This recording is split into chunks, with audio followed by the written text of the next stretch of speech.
Giovedì 2 aprile, giovedì santo, è il 92esimo giorno dall'inizio dell'anno, ne mancano 273 al termine. Il sole sorge alle 6:49, tramonta alle 19:40, la luna si leva alle 20:29, tramonta alle 6:37.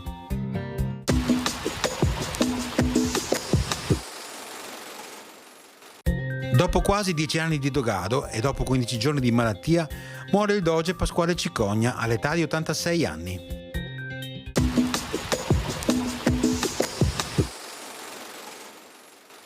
Le previsioni per domani: cielo in prevalenza sereno, salvo residui nuvolamenti sul pianura meridionale e costa a inizio giornata.